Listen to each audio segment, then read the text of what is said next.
Welcome into episode 5 of the Educational Duct Tape podcast, where today my guest will be Alex Oris, and we will focus on students as creators and student choice. I think you'll really enjoy the discussion that we had about those two hot topics. We'll also discuss choice boards, Quizizz, EdPuzzle, the ISTE standards, Scratch, stop motion slides, the SAMR model, Adobe Spark, Google Sites, WeVideo, Storyboard That, digital portfolios, and believe it or not, more. Plus, my soapbox moment about what I refer to as paralysis by choice, and some listener-submitted content. Here we go! Welcome to the Educational Duct Tape Podcast with Jake Miller.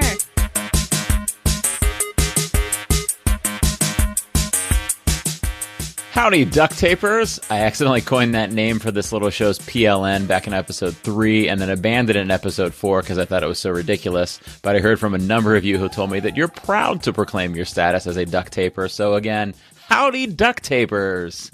Before we dig into the content of today's episode, I want to thank the 9 people that I jokingly said were listening last week, because you 9 people have clearly told your friends about the show. Each of the 4 episodes keep finding their way into new listeners' ears, and I'm confident that I have those early listeners to thank for spreading the word on that. I really, really appreciate it. And if you're a first-time duct taper, you've just got to go back and listen to what my friends Anne, Sarah, and Andy share in those first few episodes. Don't miss it. And if you like what you hear, it's not too late to share about it and win some free stickers. Our big free sticker contest is nearing its end, though. At the end of January 2019, I'll be sending free stickers to 20 different people who tweet about the show using the hashtag #EDUDuctTape. That's EDUDUCTTAPE. You can enter once per episode during this month of January 2019, so hurry up before it's too late. Speaking of those hashtag #EDUDuctTape tweets, I'll be sharing some of them and giving shout-outs to some of those tweeps at the end of the episode, as well as sharing some feedback from the Flipgrid grids for the podcast. Speaking of those Flipgrid grids, you can find them by heading over to eduducttape.com, looking for the Educational Duct Tape Flipgrid community, and clicking the link. Lots of duct tapers have shared there, which is super exciting, and I'm hoping that those of you in this learning community will continue to give suggestions for educational duct tape questions for my upcoming guests and I to address. That will really help the show stay relevant for all of you as listeners if you're asking the questions that we're addressing on the show. To frame your thinking on the types of questions I'm looking for, last week Andy Wheelock and I answered 2 questions. How can students collaborate to plan a project?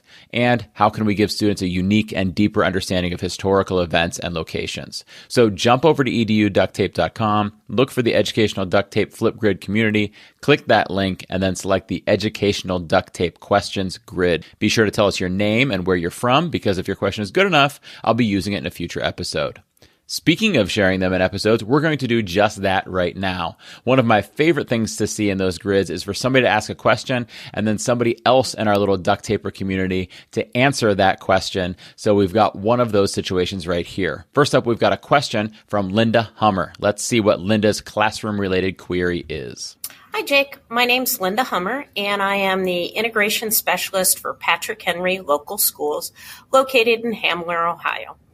My question deals with Chatterpix. I've been to several different conferences where they've shown Chatterpix, and you need to use an iPad or an iOS device. Our district does not have any of those. We technically are a 1-to-1 district, grades 1 through 12.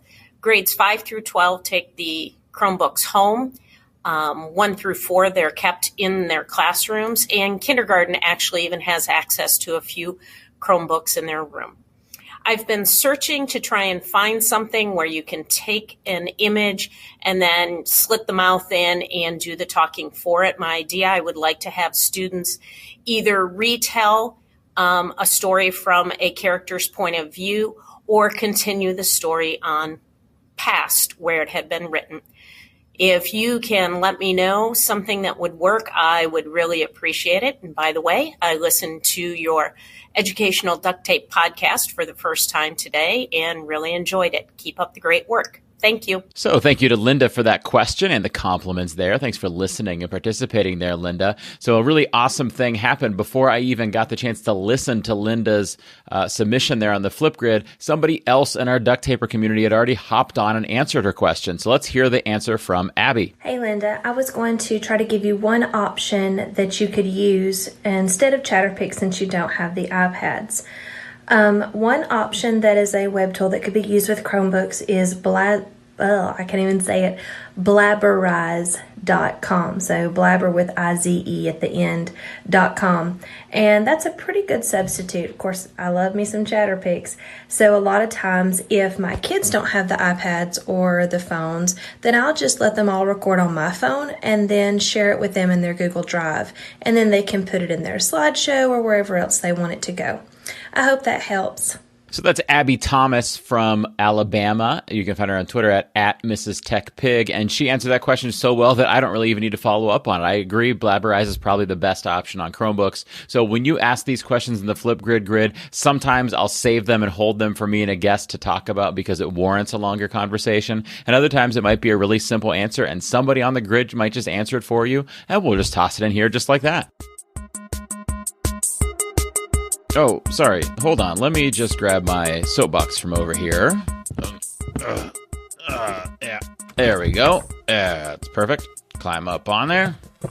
So in today's interview with Alex Oris, he and I are going to discuss a whole lot of ed tech tools, and we are going to talk about the fact that the specific tools that you're using in your classroom don't really matter. It's just exposing the kids to having some choice in the classroom and being creators and representing their knowledge and understanding in ways other than bubbling in the answers on a multiple choice test. But I do want to point out that a lot of people, when they hear all of these different choices about educational technologies, they just get overwhelmed. There's so many different choices. And this always reminds me of one of my favorite TED Talks. I'm a TED Talk fan. I don't know about you guys, but it's a TED Talk by Barry Schwartz. It's called The Paradox of Choice, and I'm going to link it into the show notes because if you've never seen it, you've got to watch it. He says, all of this choice produces paralysis rather than liberation.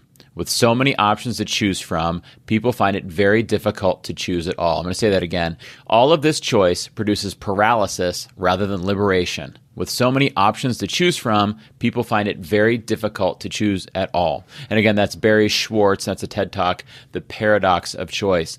In that talk, he gives an example of a company's investment record where they found that for every 10 mutual funds the employer offered, rate of participation went down 2%. So in other words, the more options that the employees had for how to invest their money, the less likely they were to invest at all. So more choice often equals less action. And it's my belief that it's probably because we feel more pressure to make the right choice.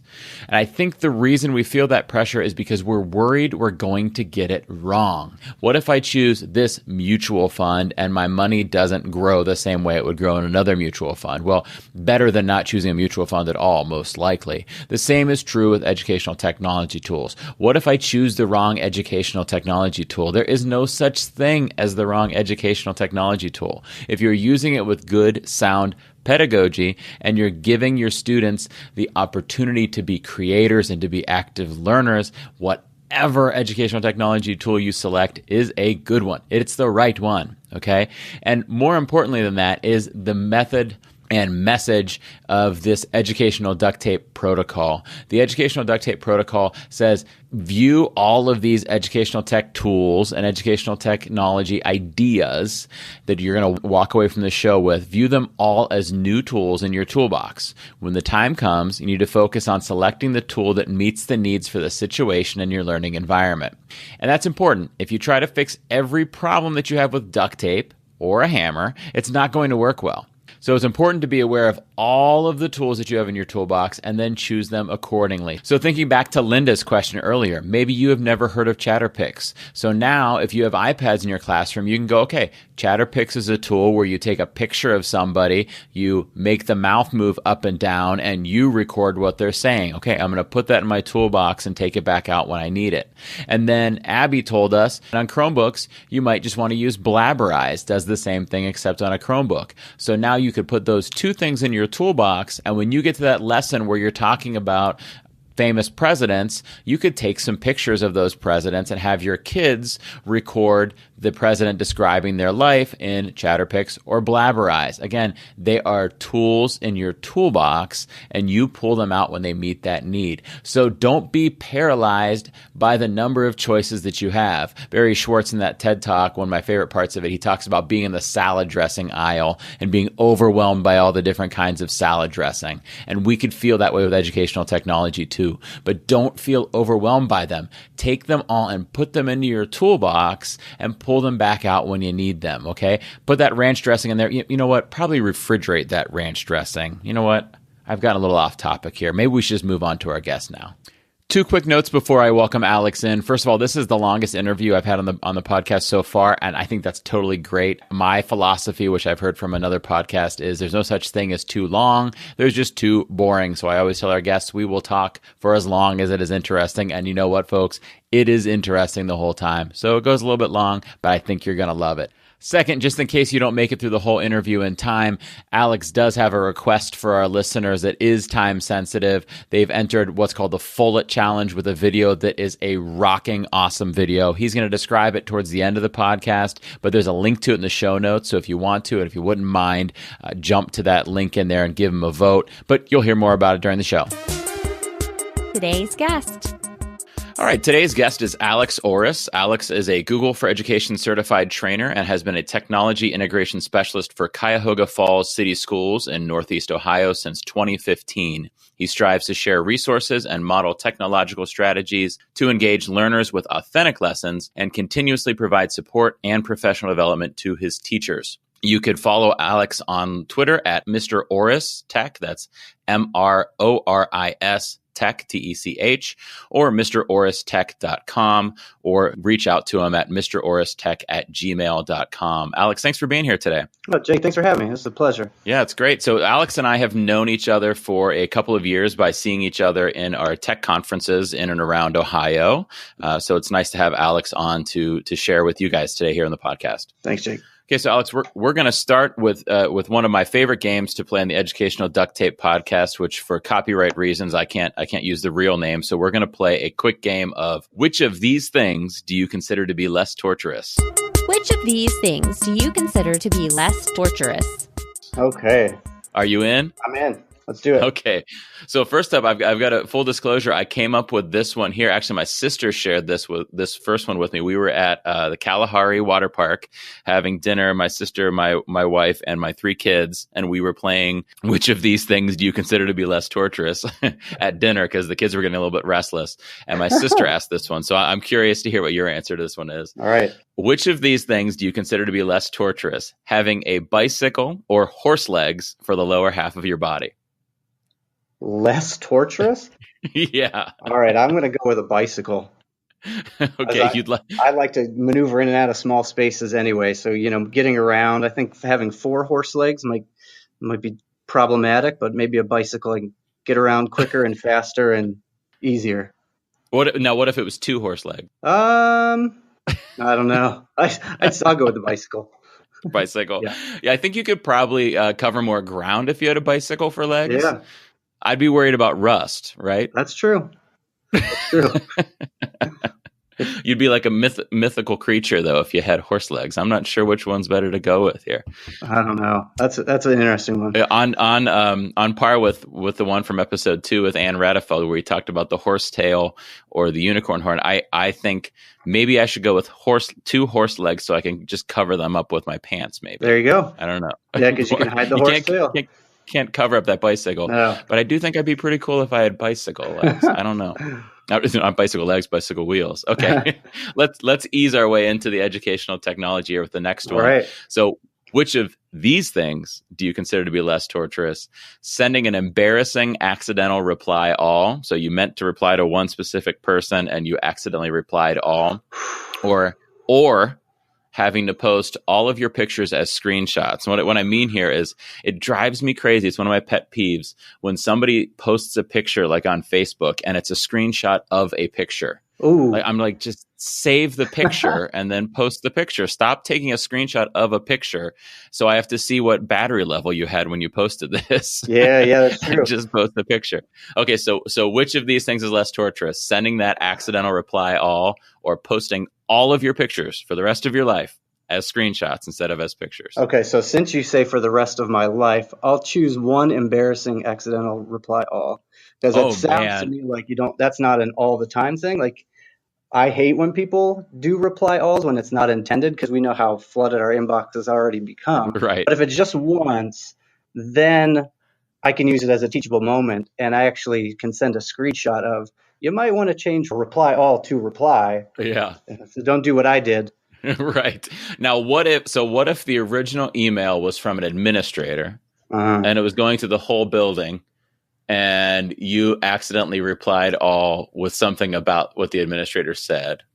Oh, and it wasn't a good response. Well, if my job's on the line, I'll take screenshots forever. I think you're right there. Okay, I agree with your answer on both levels there. If it's not too embarrassing, you just take the one reply all. Right. Because if it's a mean response. Because as our positions and as integrationalists, I mean, we work through the staff, right? So we don't get a whole lot of one-on-one or classroom time with students. We work professional development and having that rapport with our teachers and having a professional relationship. I guess accidental replies could be quite problematic. Right, certainly. Yeah, it's really a tightrope walk in a role like yours or mine, where you're trying to keep everybody on your side, so that when you're sharing new things, you've got that rapport and that trust that they want to buy in and work with you on these things, right? Right.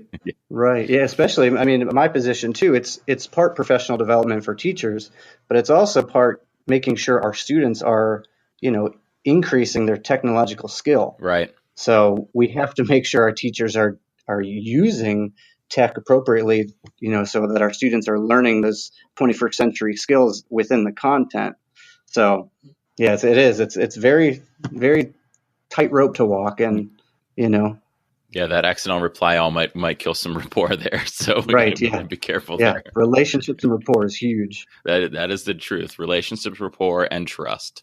Yes. Okay, so let's dive into some true educational technology now with some educational duct tape. All right, so great. I know you're familiar with the metaphor, but just in case for the listeners, in case this is their first episode, sure. Educational duct tape is my silly metaphor that educational technology is at its most useful when it's not the goal of the lesson, but it's a tool used to meet a goal, to enhance a lesson, to solve problems, to meet some needs that you might have in the classroom. So we're going to talk about two different problems or goals or needs, and we're both going to share about how we could use educational technology to solve or address those needs. Sound good? Sounds great. Okay, so first up, I'm going to ask this first one. How can educators encourage student choice and how they represent content or demonstrate learning? Student choice is one of my huge, passions. When I started this position, I was collecting a bunch of different resources for teachers, things that they could use in their classroom and ideas. And I had been continually just trying to add them to my personal webpage so I had a spot I could go to and send out emails. But as I taught sixth grade math years ago, and as I moved into this position to help teachers and plan and co-teach, we were looking for ways to motivate kids and getting them to use tech. So student choice, we started small. We started with some choice boards or options, right? Giving kids, we want to see mastery, or we want to see what you've learned about this topic. Let's say it's math. And you could do one of two things. You could either show it to us in a drawing. You could map out the problem. You could do it paper pencil. You could do it on Google Drawings. Or let's say you could explain it to us, right? You could set up EduCreations on one of the school iPads, and you could talk us through the problem that way. Or you could write your explanation, since writing is huge to explain, especially in the standardized testing world. So we were always looking for ways to get teachers and have our students with ownership. So giving them student choice. So we started small, and then we started doing almost like choice boards where they would pick 2 or 3 ways to learn or to show mastery. So I love the idea of choice boards because it keeps it kind of within the teacher's comfort level, yes. Right? So if the teacher doesn't want the kids maybe creating videos for a certain project, they want this certain realm of responses, right. But they're still giving the students some choice over it. So it kind of scaffolds in the students being able to make that choice, right? Right. And so it's teachers choosing what options they think are best for their students. They know their kids. They could choose some that incorporate higher level thinking skills, and they could choose some to differentiate for their learners. They could choose ones that might be simpler to complete. And really, the goal is not the app that they're using, kind of like your metaphor. The goal is we have something that we want to produce, and we want our students to show or learn how are we going to get them to do that in a way that's motivating and maybe comfortable for them? And still it stretches them and it makes them think and makes them a creator. Right. So the technology there, even though the students are having choice over it, and it's kind of the focus on what they're doing in their mind, that actually is just the kind of the vehicle for the learning. What we're really trying to do is measure, do they understand the content or not, right? Exactly. I've seen, choice boards in really two different ways. The way to learn the content. So instead of how I used to be as a teacher, kind of very rigid, we're going to do this together. I'm going to talk about this. I want you to do these problems. The learning could be, here's 3 different ways you could learn this content. Here's a video, here's a tutorial, or here's a handout, or here's an exercise. And you could have the students choose what meets kind of their needs. And then the other option is it's for assessment. You can have the students choose how they show whether it's mastery or what they've learned throughout the unit. So really, those choice boards can be set up and done different ways. Yeah. So in that situation, you almost have like 2 rows to your kind of menu, to your choice board, right? A row for how are you going to learn it, and a row for how you're going to demonstrate it. Right. Your pre-lesson and then your post-lesson. Yeah. And really, you can use what they're, how they're learning it as a pre-assessment tool, because a lot of especially if we're talking about, web apps, a lot of those are recorded or documented and can be shared with the teacher, so they can kind of see that learning process as well. Yeah. And that's nice for the teacher to be able to see that during the learning process. So then when they get to the creation process where they're creating something that demonstrates their learning, the teacher knows which students to go and support, right? So they know I'm going to go sit by Billy and make sure he's doing okay while he's creating his video, because I saw some gaps in his comprehension. I want to make sure that he's filling them in as he's creating his video. Absolutely. Right. Yeah. I actually kind of like the idea of the choice board having a 3rd row in the middle here. So you've got the top row that you suggested where it's how are you learning it, and you've got the bottom row that you suggested. And I'm just putting these in rows because that's the way my mind is working. It doesn't have to be that way. But the bottom row is how you're modeling it. Maybe a middle row that's how are you self-assessing that you understand it, right? So maybe the kid learns by watching a video, reading an article, doing a web search, or whatever things that you've selected. And then next, they have to complete a Quizizz or whatever. They do some kind of formative assessment tool to make sure that they understand it, to prove to themselves, okay, now I'm ready to move on to the creation level. So you got that like metacognition, right? So they know they've learned, or they know they're ready to go on to the next step. So even, one of the ones you were kind of around would be like EdPuzzle, where the student is watching the video pauses where the teacher inserts a question, and then the student knows whether they got that question right or wrong, either during or at the end. Yeah, and that's really both of the first and second categories that I was talking about. That's how they're learning the material and how they're self-assessing to make sure they understand it. Right, and what's great about that is, so the kid gets immediate feedback. They don't have to rely on the teacher to grade something or it to be turned in.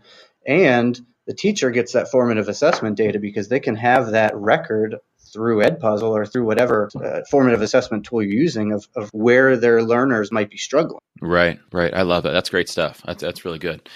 So my suggestion is kind of similar to that, and it goes along with, I was thinking while you were talking about the choice boards about the ISTE standards, and in the ISTE standards, the 2016 version, there's some ISTE standards for students that relate to students selecting technology that's best for a certain situation. Right. So it really is a skill that we're kind of required and expected to help our students develop, to give them some choice and let them pick the one that's best for the certain goal. Now, when you're making a choice board, you might have already narrowed it down to ones that work, but at least you're scaffolding in students starting to make those choices so that they can think about how they want to communicate their learning. So the way we do it at our school, it's very similar to a choice board. We have a website. It's a Google site. I work at a middle school, and my colleague there, Jenna Drozd, and I created this Google site that has 5 pages to it, and each page is a different type of tool that students can use to demonstrate their comprehension of a topic.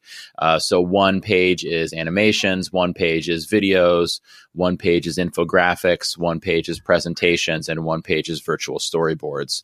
So a student could say, okay, I've got to show that I understand, let's say, the rock cycle.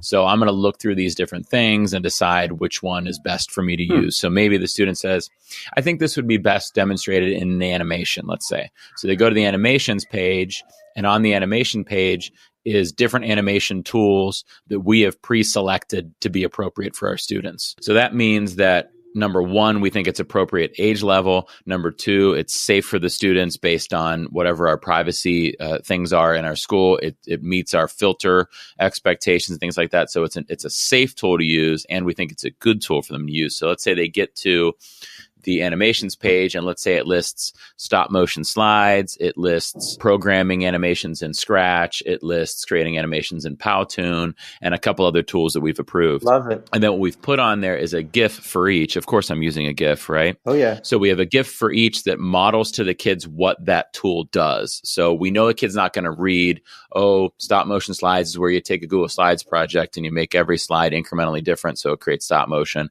They're not going to read those words.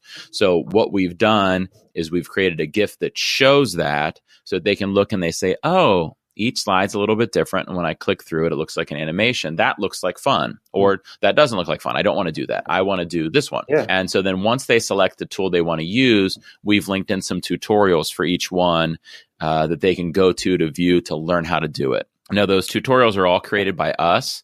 The reason we did that is, number one, we want to make sure that it communicates things in the way we want to communicate it based on our students' accounts and our schools and our security things that we want them to do. So how do we want them to maybe create an account in that app? How do we want them to access it? Some different things we want to say based on our situation, but also because we know that kids learn best and accept instruction best when it comes from somebody they know and trust. So our kids know us and hopefully they trust us. So they're going to respond best to those tutorials. But then we know, like, let's say they're watching tutorials on using Scratch. We know that I'm not going to put tutorials there that cover every single thing you could do in Scratch because that would be an immense amount of tutorials.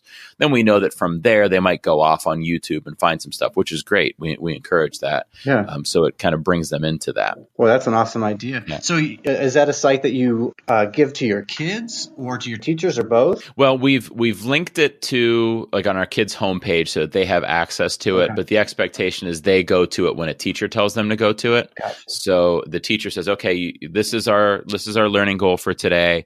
This is your rubric for how you prove you understand the rock cycle. Go ahead and go to the student project options site that's linked on your homepage and select one to do. That's really cool. Now, unfortunately, you could probably guess how often it gets used because this is an overwhelming ask to a lot of teachers to say, just send your kids to this website, have them select how they want to show that they learn this stuff. Sure. So I'm going to follow up on that part of the issue in our second question because it relates to how we're kind of scaffolding in the teacher use of that. So do you want to jump to the second question? Does that sound okay to you? Well, actually, I wanted to touch real quick because it's really interesting. You created, which is, I think, a great idea. You created something that's student-centered. The student has that resource to choose.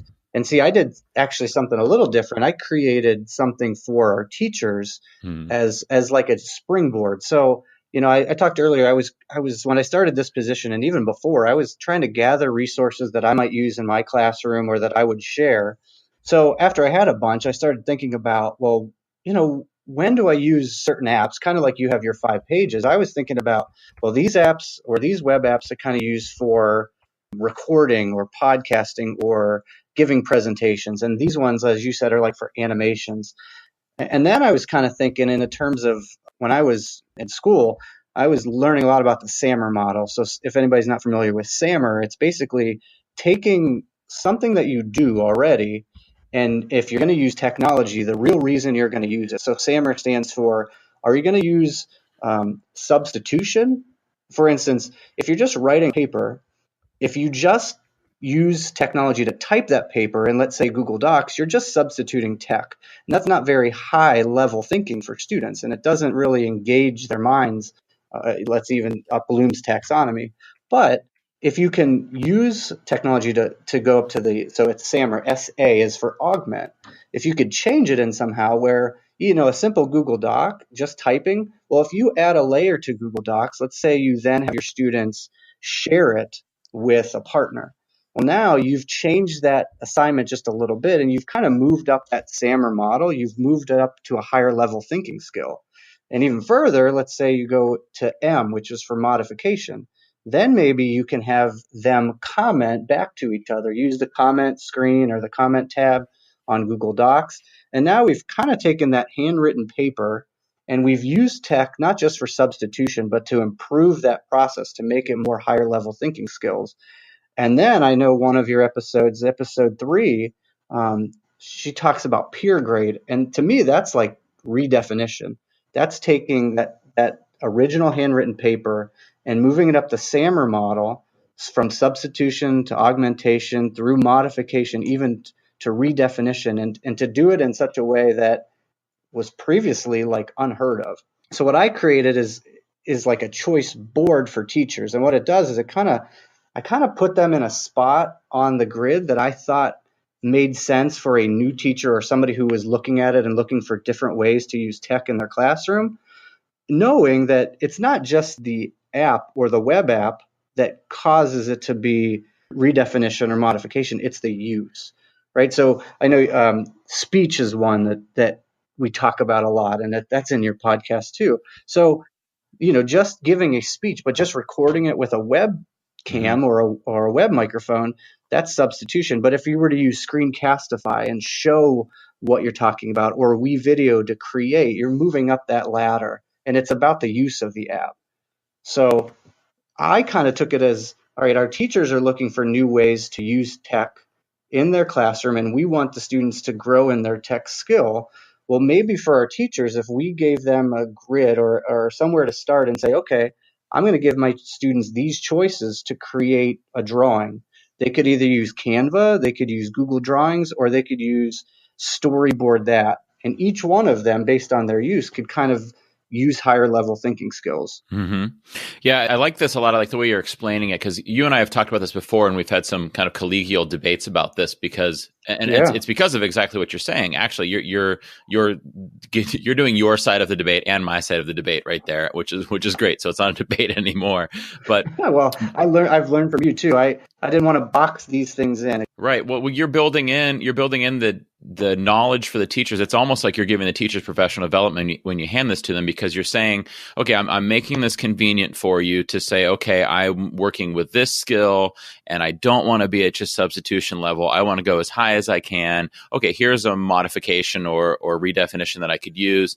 And then you're teaching them, you're training them to also think, what do I have to do with the tool to make sure that it is redefinition? So you're saying, okay, just by using Screencastify, it's not necessarily augmentation or modification, but it's a tool that has that capability, and here's what you have to do it. So you're not only making it easy for the teachers to identify something they want to use, but you're building in that skill of saying, okay, now how do I have to use it to make it effective and to make it meet the goal that I'm trying to achieve here? Does that make sense? That's exactly it. And like you have the little GIFs that your students would watch to kind of see if it's going to be what they want to do. Each one of the little icons in the grid, if you click on it, I've tried to link that to a page that doesn't just go, like if you click WeVideo, I didn't just want it to go to WeVideo's site. Right. I built in a page, one of those pages I had been working on collecting resources. So if you click on WeVideo, it's going to go to a page that, for my teachers, kind of explains what WeVideo is used for, and then I'm really trying to get a lot of student examples in there, so they can actually see what students have done with that web app. Yeah, and then they're seeing, by looking at that, what is it about this that makes it a high level SAMR or a pedagogically sound way of having kids model their understanding of something. Exactly. Right. Yeah. Now, is this something that you have available that we could share in the show notes for everybody? Oh, absolutely. I have it on the homepage of MrOrisTech.com. Oh, perfect. But there's also a link if you add choice.MrOrisTech.com in front of it. It takes you to my presentation that I've put together. Oh, nice. Okay, great. So I'll make sure those are both in the show notes for everybody to get to. But that should be easiest. If they're driving or running on the treadmill right now, all 9 of our listeners are busy right now. We'll have it in the show notes. They can go back and click on it later, since they can't go to it right now. That sounds good. Okay, so let's jump into our second question, which I think builds kind of nicely off of this. So go ahead. All right. So since that's a lot about what students are doing, right? That's we want to get students through those choice boards or with ownership, picking what they're doing. Mm-hmm. My question to you is, since videos and pictures and GIFs and blogs and posts and memes and all these other things are being consumed by people all the time, including our students, the creators of the content are problem solvers and they're creative thinkers and they're really entrepreneurial minds. So how can we get our students to be less consumers and become the creators of that content? Yeah, so I've got two ways to answer that. It's a really good question. So the first way I'm going to answer it is just strategy based, right? So I think that in order to get the students to be less consumers of content and more creators of content, what the change doesn't have to happen with the students. The change has to happen with the educators, and it has to happen not just in one classroom, but across a building and across a school district, because students have developed. When I work with middle schoolers, I see that some of them are almost like, why do I have to create this? Can't I just study it and ace the test and be done with it? Right. We've built that expectation in them as an educational society since they were young, that the way it works is, the game of school, you learn it, you memorize it, you test it, you forget it, you bring in new content, and that's what you do. Right. And so it really has to be a shift of the way we do things. So we really have to start changing. Now, I think the best way to do that is to kind of scaffold in the change. And it kind of goes back to what you were talking about with the choice boards and with your SAMR chart and what I was talking about with that student project options site. And what it is asking the teachers to kind of start small. Maybe they say, okay, for this project or for this topic, we're not going to take a quiz on it. Mm-hmm. We are going to create screencasts about it. And for this topic, we're not going to take a quiz. We're going to record audio files in synth, almost like short podcasts. And for this topic, we're not going to take a quiz. We're going to do this, right? And not try to hit all the tools and necessarily give students a lot of choice at first, but just get them comfortable with using one thing, right? And not every teacher has to use the same things. Actually, if different teachers are using different things, that means kids are being exposed to more, and that's great, right? So get the teachers to select a tool to start with, to have kids creating content that proves their understanding of a topic, right? And then to start to build in more and more choice. So maybe they say, okay, today you could choose one of these 2 ways. Today you could choose one of these 4 ways. Okay. By the end of the unit, you need to use 3 of these options, right? And to let the kids start creating it. And that's where they get to that ISTE standard of saying, okay, so if I'm trying to explain the causes of the Civil War, which of these tools is the best for me to use here? So the kids have to think, is it best for me to type thing? Is it best for an animation? Is it best to make a video? Is it best to use an audio file? Is it best to create an infographic? So what actual tool are they going to use? So then the kids are actually developing that skill, not only of creating the content, but selecting the best mode of communicating that, which is a huge life skill for them to be able to do that, something they're going to need in college and out in the real world. To do that. I love that you brought up that ISTE standard too, because I think a lot of times, and I'm kind of, in that field now. So as a math teacher, I was always focused on our math standards. And, there were all these other things that I could be doing with my kids, but my focus was math. And we kind of have to look at the student holistically and say, I'm a math teacher, but, I need to develop and foster creativity in my kids. I need to prepare them for the world that not I face, but that they're going to face. As simple as having, we were talking about this the other day with a teacher, great discussion about the student didn't want to email their teacher because they never used email before and they didn't know how to communicate. And that's really a lesson that doesn't fall in any of our core curriculum classes, but it's something that we could very easily tie in, and teach them that 21st century skill. Right. So I like what you're saying there, that going back to, even though we're talking about with educational duct tape and what you were talking about with your choice board earlier, that the content from the class is the focus, not the technology. It's still nice on a higher level, looking down from building level or district level, to say, are we hitting all of these different things? Are we making sure that at some point in time, kids are practicing how to send an appropriate email? Are we making sure that at some point in time, kids are learning how to edit a video? And so we're not telling the teachers, okay, today you're making videos. No, we say today you're studying writing a personal letter, or whatever they might be studying in their content area. But on the above level, we're looking down on the district or the school and saying, are we doing everything that our kids need us to do for them in terms of technology? Does that make sense? It does, because, as you said, if you're choosing to use that technology, you're using your content standards to do it, and you might hit them in different ways. It doesn't have to be in a straight line. And I was thinking too, when you were talking about almost like assessing the student. And, I remember as a math teacher just grading test after test after test and seeing the same right and same wrong answers. And I kept there's got to be a way to assess better products, and there's got to be a way to provide like opportunities for discovery learning and boost their engagement and foster creativity in our kids. And I think giving students choice, and then as a grader, I think at first it might be overwhelming if you're grading 5 videos and 3 podcasts, but you're not grading it based on the podcast or the video. You're grading it basically on a rubric of what you're looking for out of it. Right. So you provide that to the kids up front and say, when you choose how you're going to display mastery, these are the things I'm looking for. Make sure you include them. And then it doesn't matter what technology or tool they're using. You're using your rubric to grade them on what you are looking for out of the content. Yeah, I'm really glad you pointed that out, because this was something that I did. I now see was incorrectly when I was a STEM teacher. So I taught a middle school STEM class for 3 years. And like one example project was that I wanted kids to know what some possible STEM careers that were out there were. So we did a project where they got to select a STEM career, research that STEM career, and then I had them create Google Slides on it. So first of all, I wasn't even giving them a choice, which, gosh, I kicked myself for doing that.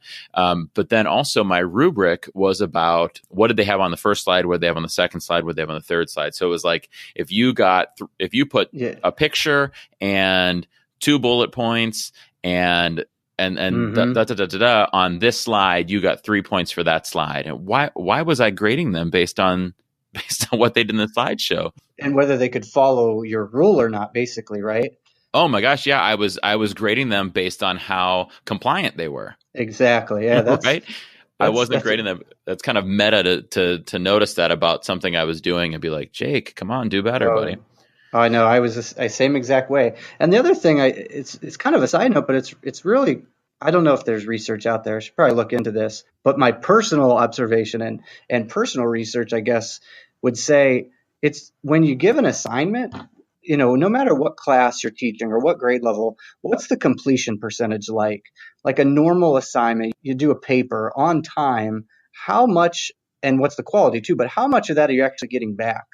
And when we started giving choice, it was incredible to see that, if the paper was 70% completion, like 21 out of your 30 kids, when we gave them choice, we were getting like 90% of them completed on time. And the kids were excited about it, right? So they were turning it in because they had been engaged with choosing how they were going to show their mastery. Yeah, that would be a really cool case study to do. All right, let's get on that. Yeah, right. And have some, like, pick 2 classrooms and actually end up with some data based on how likely are the kids to turn in their work on time and meet your mastery expectations, meet the standards based on, the kinds of choice they're given and what they're creating. Yeah, with that one variable. Yeah. You tell them how they're going to do it versus them choosing, even if it's from 2 choices or 3 choices, how they want to show. Right. Oh, I would love to see that. That'd be so cool. So in your question there, your question was essentially, how can we get the students to be creators of content rather than consumers? And so we've talked a lot about how to scaffold it in and different methodology and different beliefs of why they should do that and how they should do that. So I do want to actually answer with something concrete here. And I think that Adobe Spark would be a great tool to start with to make them creators of content. And what I love about Adobe Spark, number 1, is how easy it is to use. And number 2 is that it builds in some choice itself. So just on that one tool, you can create essentially a website or a poster or a infographic or a video. So just within one site, without leaving that one space, you're starting to scaffold in some choice. So not only are they fantastic tools for creation, but they're starting to scaffold in that choice. Now, one thing I do have to say about Adobe Spark is I suggested it on Twitter at one point recently, and a lot of people came back to me and said, well, we can't get it approved at our district. It's not working with our accounts, or it's being blocked by our filter, or I don't know what the specifics of the problems were. But if you're in that situation, number 1, you ask administration level for some support to remedy that. Right. But if you can't remedy that, then you know what you do? You use a different tool. right? There's not just one answer. And so when somebody comes back to me and says, well, I can't use that tool because X, Y, or Z, then you say, okay, well, then what tool can you use? And that's okay to say, like, we can't use Adobe Spark. So instead, we do this, right? And you're still, because it doesn't matter if your kids graduate from your high school knowing how to use Adobe Spark. Right. Because in 5 years from now, Adobe Spark is going to be irrelevant, and all the things that we're talking about now are going to be irrelevant. So the specifics of the actual tool, it doesn't matter that much. I think Adobe Spark is a wonderful tool to use, but if for some reason you can't use that one, or if you don't have enough cameras to use, so you can't really do video, then you select a different thing, and I think that's okay. That is, and that's so interesting. We've had that conversation here too as well, like teachers that really want to teach their kids, and this is middle school, how to use Microsoft Word rather than Google Docs. So they have that experience, but they're not focusing on like those built-in soft skills, being able to look at Microsoft Word versus Google Docs and the difference. So if they, even though they're using Google Docs because it's easy, it's accessible, it's on their Chromebooks, they can access it from home, they're using those skills. It's about the skills. It's not about the tool, learning the program. And it's the same with Excel and Sheets. You know, in the business world, I'm sure more professionals use Excel than they use Google Sheets.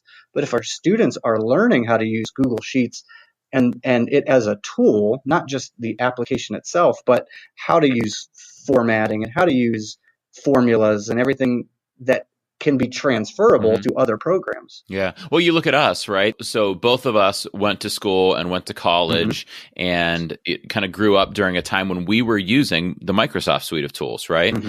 And then when Google came around, I don't want to speak for you, but I know for me, it was a very easy transition. Was it an easy transition for you? It was, yeah. Right. So for the two of us, if we grew up in a Microsoft Office environment and then we're able to easily switch over to a Google environment and just learn like the intricacies of the sharing and stuff and where are the tools we want to use, we were able to transition pretty easily because we had that background in the other relatively similar tool, then our students will be the same, right? If they go to a workforce where they use Microsoft tools or they use some tool that hasn't even been invented yet, they're going to be okay if we've given them a solid background in the tools that they're using now in their school, right? And that's why it doesn't matter if your school is a Google school or a Microsoft for Education school. If you're building in the skills, then they're going to transition just fine. And we see proof in that in the computer science world, right? Where kids come out of high school or college, maybe an expert in, say, the HTML language and JavaScript language, and then they get a job at a company that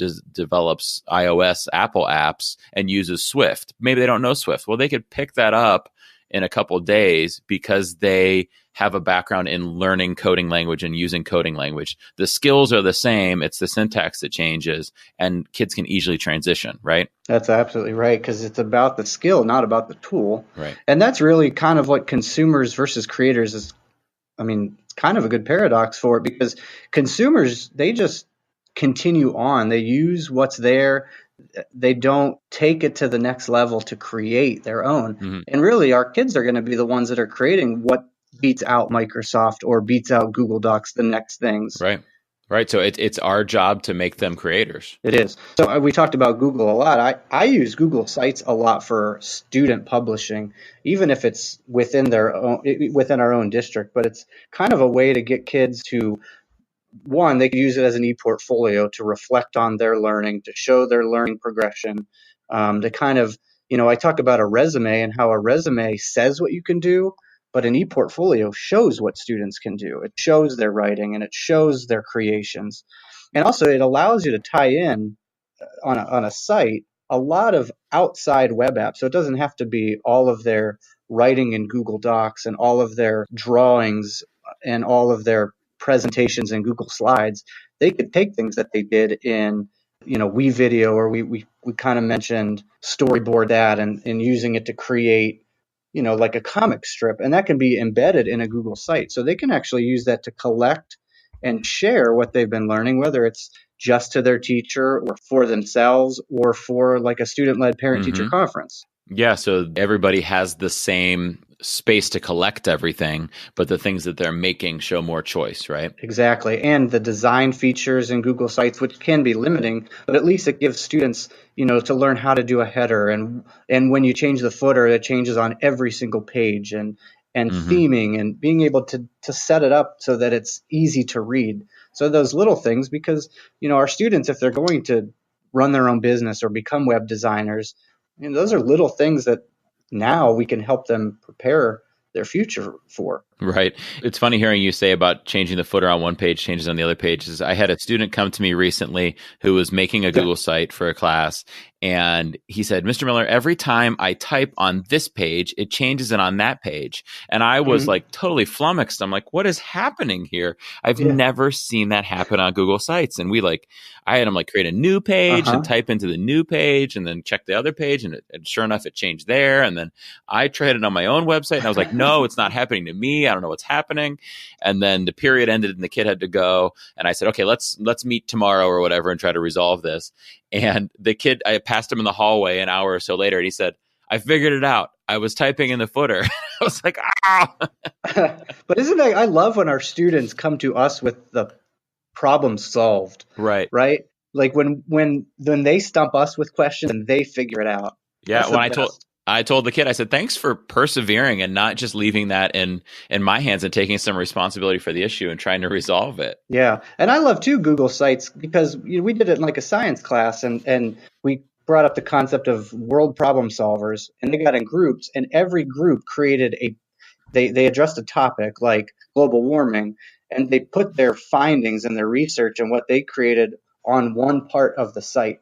So we basically, as a class, created a site that was a little bit from every group that made this resource that, we talked about how maybe a student in California is just looking up global warming and they find their site. This is how cool it could be to create what other people are seeing. Yeah, and then there are obviously some hidden other skills that we're building in there, like understanding their digital footprint. That they're actually creating something that stays out there, and it kind of indirectly encourages them to be careful about those things and understand the benefits of those things and stuff like that. Yeah, and editing and writing, because when you write for your teacher, you might write and edit one way, but if you're writing where you might think the world could see it, you're probably going to write a little bit different. And it's almost like the podcast. If you and I were talking just to each other, then we might speak differently than if there's a larger audience of 9 people, right? Yeah, of course. Hopefully it's 10. Okay, 10 by now. So I'm going to get my mom to listen, so we'll make that 11. I don't know about my wife. The worst thing is my mom and dad will listen from the same device, and I want to tell them go in separate rooms, guys, and listen. So I get 2 listeners out of it. That's right. You know what, though? You always said if you helped one person, it's all worth it. So right. That's the truth. That is the truth. So I know that in Cuyahoga Falls, in your school district, you guys created a video about student as creators instead of consumers. Can you share a little bit about that? Yeah, absolutely.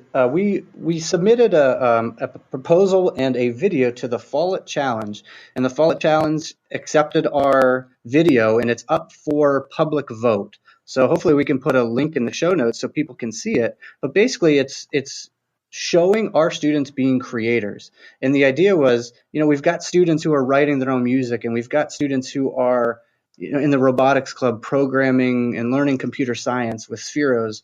And we've got a radio club who's reaching out to, people in different countries. And so what we wanted to do is we wanted to create a video, but really the students were creating the video. So we showed them editing that video and setting up each interview scene and starting the action and doing all the recording. And the video is all about what our students are doing here at our school to be creators. Oh, that's cool. So it's done by the students and it's about the students creating things like that. It is. And if anybody wants to check that video out and give us a vote, we'd sure appreciate it. Yeah, that'd be great. So it sounds like it's a great video just to use for professional development purposes, maybe to show teachers that our listeners work with the different possibilities of students as creators. So it might be a good idea starter too, right? Yeah, absolutely. And each of these ideas have come, over the last few years and with the help of writing some grants to get some equipment. But our students have really taken off with it. Oh, that sounds awesome. So we're going to put that in the show notes so everybody could see that and be able to utilize that video and also to vote to support the Cuyahoga Falls schools and Alex's mission. I appreciate that. Thank you, Jake. Yeah, definitely.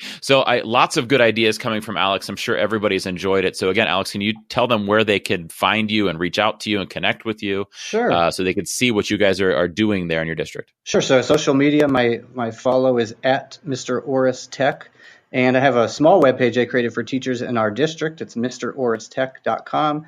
And my email's on there, but it's mroristech@gmail.com. Okay, and I'll make sure I put all that in the show notes, but that's Mr. Oris, Oris Tech, and that's at Twitter and .com and at gmail.com, Mr. Oris Tech. Thank you so much for being with us today, Alex. Thank you, Jake. Thanks for having me. It's been a great opportunity and a great conversation. Yeah, I know you shared a lot of great information, great ideas, and a great discussion. And I think people are really going to enjoy what they learned from you here. Okay, thank you. Okay, yep, have a great one. You too. Wow, huge thanks to Alex for that interview. It's so much good content. I hope you guys are going to all go follow him. And please, if you're not too late, vote for his school's video to win that Follett challenge. And just go watch the video because it actually really, really is awesome.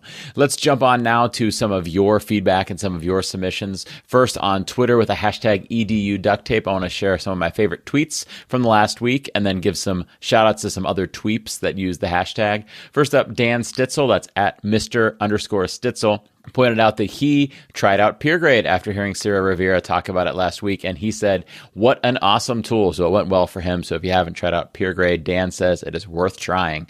Next up, at Mad Craig said he's really enjoying the hashtag EDUDuctTape podcast. He really appreciates the variety of tools shared in each episode. And he said, I really don't mind the title Duct Taper. And hey, if a guy with the Twitter handle Mad Craig isn't mad about being called a duct taper, I guess it's a good name to give the guys, huh? Next up, at Dr. Siggy said, what a great way to start my morning. She said she just finished listening to hashtag EDUDuctTape episode 3 with Jake and Sarah Rivera, and she feels motivated and inspired. And she shouted out to her colleagues, you have to listen to his soapbox and you will be inspired too. And then she showed a GIF of what she looks like when inspired. I really appreciate that. It's great hearing the feedback that you're enjoying and getting some inspiration out of the things we're talking about in the show. Next up, at N Ober Tech Class. I'm sorry, that's at N Ober _ Tech Class, or maybe that's at Nober Tech Class. I should probably research that. I'm not sure. Said he enjoyed the podcast, and he said he can relate to at Sarah Rivera STEM at her taxidermy collection that we discussed back in episode 3. He said his wife was hesitant to tell him that she had a collection of bones when they met, then discovered that he also had one. So Sarah, there's some friends for you there. Next up, at ATL Too Cool for School had a fun series of tweets as she discovered the podcast. Said she was binge listening to hashtag EDUDuctTape, starting from the most recent and working backwards. She said there's nothing more frustrating than listening to a podcast while driving in your car because it's illegal to take notes and drive. Guess that means you're going to have to listen to them again. Well, you're more than welcome to listen again and take notes, but I do provide notes in the show notes in the apps, and I'm also going to make sure those are up on eduducttape.com very soon so that people can more easily access them and use those notes. Next up, at Dixie Deutsch, DEUTSCH, similar feedback here. So got to go back and listen, was at the gym and couldn't make notes. So again, I'm going to make sure that the notes start to be more readily available on eduducttape.com so that you can just hop on there and see exactly what we said and click on links and get to all those different things we discussed. And finally, at Angela Green, imitated my soapbox thing here. Let me just get my soapbox. Erg. She said it's the perfect blend of great edtech info and dad humor. I guess I will accept the dad humor part there. I told her this is me in a nutshell, that dad humor thing there. Edtech and dad humor. Some other tweeps out there using the hashtag were at Allie McCutch, at Allison ETEC, at AM Wheelock, at Angela Green 12, at Angela Wotecki, at Ann Radefeld. Lots of people start with A there. At Brianna Mannheim, at Bri Briggs, at BRSD EdTech, at C Hagstrom 4, at Coach JM Smith, at Coach Niedert, at EdTech Antics, at Emily Barnes EDU, at Engage Educate, at Feldman Tech, at Hartel 30, at HG Sisk, at HMS Gun, at JA Spang, at JShanter22, at Jenna_Langle, at John BOAG81, at JP Prez, at KLTBO, at Krista Rathwell, at M_Joy of Heart, at M Olson 14, at Mr. Fortney, at Mr. Losick, at Mrs. Tech Pig, at RF Peterson 80, at Roxy _Thompson, at Screencastify, at Tech is Cool, spelled KWL, at, I like that one, at Tech Musical, at Tina Monty, at Toddy TD or Todd YTD. I'm not sure. Is he Toddy or is he Todd? Who knows? At Vance Evans EDU. And finally, let's hear some of our feedback from off of Flipgrid before we send this show off into the sunset. Here's our first one. Hi, my name is Dan Gallagher. I'm a teacher resource specialist for technology. I know my district loves long titles. A tech coach in New Jersey. I loved your latest episode 3.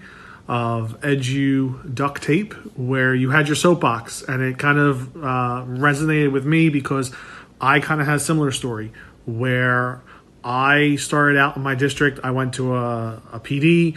I saw Elmo document cameras in use. I came back, talked to my principal, and then I became the person that the superintendent and other district admin would come in and see the use of the Elmo document cameras in my class.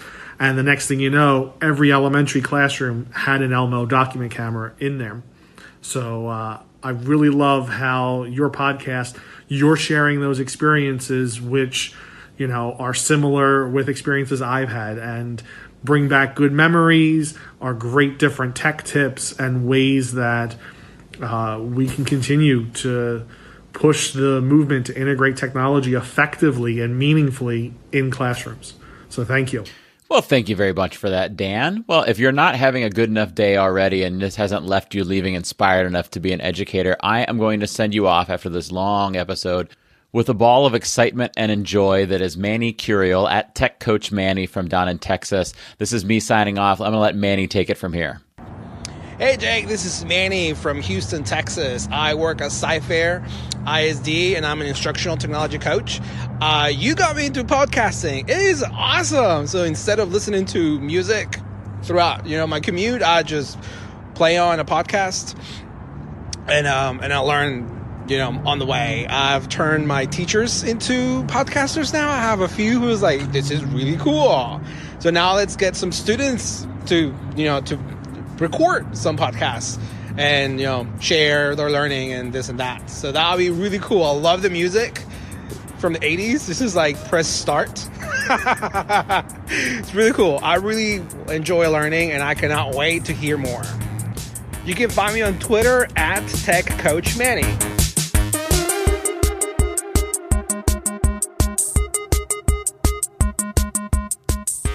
Thank you for listening to the Educational Duct Tape Podcast. Please consider rating and reviewing the show on your favorite podcast app.